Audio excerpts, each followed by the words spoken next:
11月29号，解放军的炮声已经临近了重庆。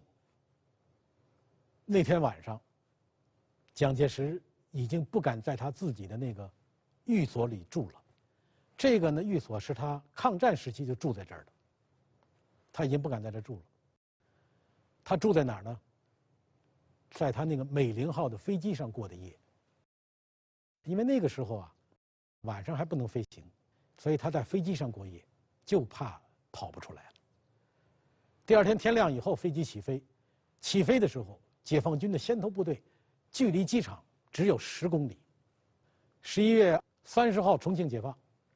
重庆解放之前，国民党政府又从重庆迁到了成都。